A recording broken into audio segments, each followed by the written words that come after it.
Hello friends, welcome to the channel Radha learning home. DSSB PRT के PYQs की next class में आप सभी का स्वागत है। चलिए वीडियो को स्टार्ट करते हैं। पहला क्वेश्चन है, वेद शब्द में विशेषण। इसमें आपको बताना है विशेषण। वेद शब्द का विशेषण क्या बनेगा? पहला ऑप्शन है वेद्य, दूसरा वेदी, सी वेदिक और डी वैदिक। तो वेद शब्द का जो विशेषण बनेगा वो होगा ऑप्शन नंबर डी, वैदिक। आगे बढ़ेंगे। अगला क्वेश्चन है, साफल्य शब्द है। इसमें ये जो शब्द है साफल्य, इसको बताना है कि ये किस प्रकार का शब्द है। भाववाचक संज्ञा होगा या विशेषण होगा या फिर सर्वनाम या फिर क्रिया विशेषण। तो देख लेते हैं। पहला ऑप्शन है भाववाचक संज्ञा, दूसरा विशेषण, तीसरा सर्वनाम, चौथा क्रिया विशेषण। तो जो साफल्य शब्द है वह एक भाववाचक संज्ञा है। ठीक है, इसका आंसर क्या हो जाएगा? ऑप्शन नंबर ए, भाववाचक संज्ञा। अगला क्वेश्चन है, बच्चा जोर जोर से रो रहा है। वाक्य में रोना क्रिया है। जो रोना शब्द है वो कैसी क्रिया है? पहला ऑप्शन है सकर्मक क्रिया, बी द्विकर्मक क्रिया, सी प्रेरणार्थक क्रिया और डी अकर्मक क्रिया। जिस वाक्य में क्रिया का फल कर्म पर ना पड़कर केवल कर्ता पर ही पड़ता है उसको हम क्या कहते हैं? अकर्मक क्रिया कहते हैं। तो इसका आंसर हो जाएगा अकर्मक क्रिया। रोना कैसी क्रिया है? अकर्मक क्रिया। अगला क्वेश्चन है, निम्नलिखित में से कौन सा वर्ग विशेषणों का है? मतलब इनमें जो ऑप्शन दिए गए हैं इनमें आपको बताना है कौन सा ग्रुप विशेषण शब्दों का है। पहला ऑप्शन है अपेक्षा, कल्पना, चक्षु, बी में है उत्कृष्ट, अनुदित, आग्नेय, सी अनुकरण, बबुधा, विकल्प, डी स्वप्न, नियंत्रण और नगर। इसमें कौन सा ऑप्शन सही हो जाएगा?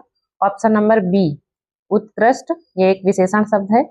अनुदित, ये भी एक विशेषण शब्द है। आग्नेय, ये भी एक विशेषण शब्द है।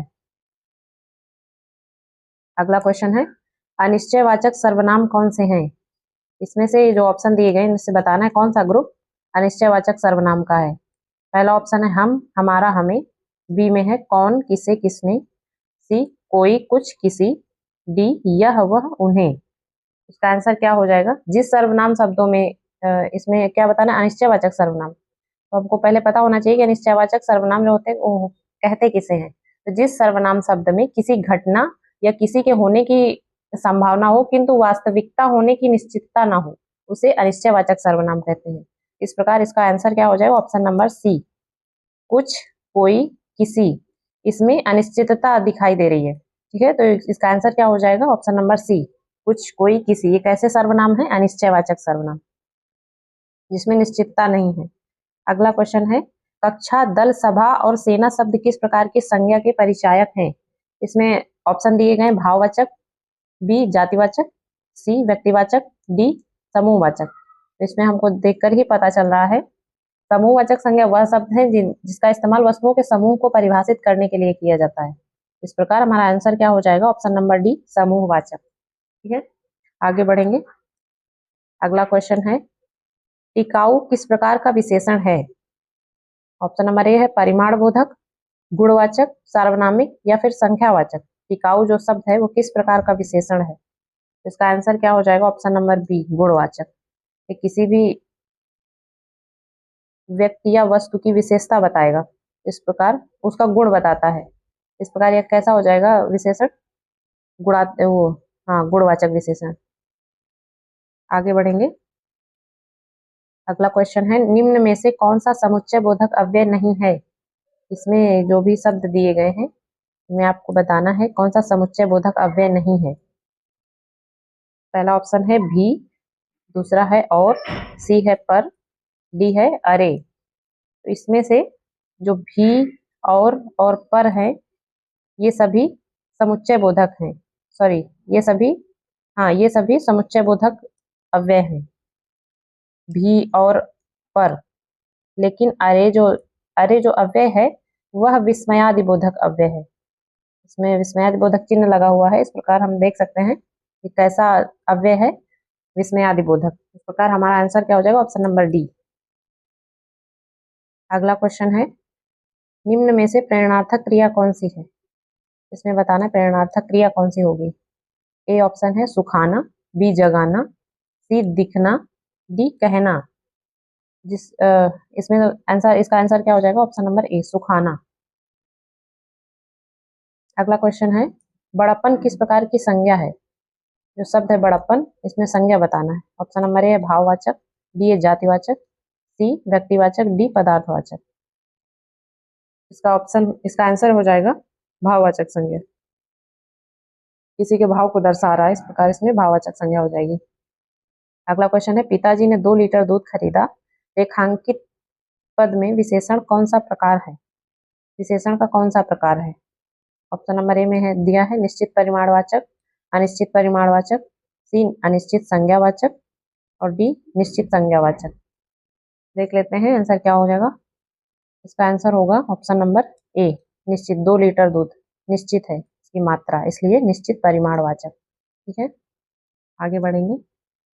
अगला क्वेश्चन है, इनमें कौन सा वाक्य संयुक्त क्रिया का उदाहरण नहीं है? संयुक्त क्रिया का उदाहरण नहीं है, देख लेते हैं। पहला ऑप्शन है वह लौट आया, बी दामिनी हंसाती है, सी वह काम कर सका और डी तुम खा चुके। इसका आंसर हो जाएगा ऑप्शन नंबर बी, दामिनी हंसाती है। यह वाक्य संयुक्त क्रिया का उदाहरण नहीं है, जबकि प्रेरणार्थक क्रिया का। यह किसका उदाहरण है? प्रेरणार्थक क्रिया का। अगला क्वेश्चन है, व्यक्तिवाचक संज्ञा कौन सी है? इनमें से व्यक्तिवाचक संज्ञा बताना है कि कौन से शब्द में व्यक्तिवाचक संज्ञा है। ऑप्शन नंबर ए है नदी, बी है गाय, सी है गंगा और डी है आम।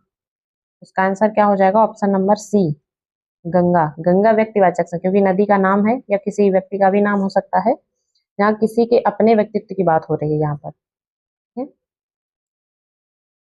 नदी तो कोई भी नदी हो सकती है, सभी गायों को हम गाय ही कहते हैं, जबकि उनको हम अलग अलग नाम से भी जानते हैं, जैसे उनकी नस्लें होती हैं। डी में आम है, अब आम कौन सा है ये यहाँ पर दर्शाया नहीं गया है, इसलिए यहाँ पर ऑप्शन नंबर सी सही आंसर हो जाएगा। अगला क्वेश्चन है, निम्नलिखित वाक्यों में किसमें पूर्वकालिक क्रिया है? इसमें पूर्वकालिक क्रिया का प्रकार बताना है, किस वाक्य में पूर्वकालिक क्रिया है।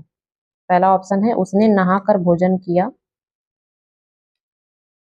बी में है वह धीरे धीरे खा रहा था और सी में उसने मुझे पुस्तक सौंपी और डी वह शाम को पहुंचेगा।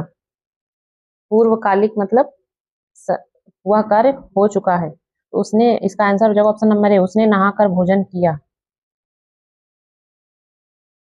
अगला क्वेश्चन है, निम्नलिखित शब्दों के भाववाचक संज्ञा रूप चुनकर लिखिए। जो नीचे शब्द दिए इनमें क्या छांटना? भाववाचक संज्ञा रूप। जैसे कोई शब्द दिया है, इनमें से बताना है कि इसका भाववाचक संज्ञा रूप क्या होगा। तो पहला शब्द क्या दिया गया है? वकील। वकील में बताना है कि इसका भाववाचक संज्ञा रूप कौन सा होगा। तो पहला ऑप्शन है वकीलता, बी वकालत, सी वकीलता और डी वकीलत।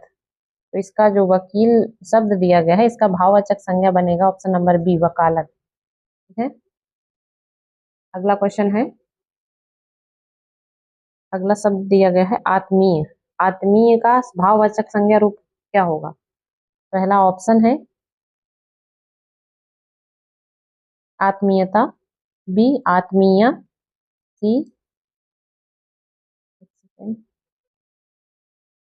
सी आत्मीयपन और डी आत्मीयता। तो इसमें इसका आत्मीय जो शब्द है, इसका विशेष भाववाचक संज्ञा रूप जो होगा वो होगा आत्मीयता। ऑप्शन नंबर ए सही जवाब हो जाएगा।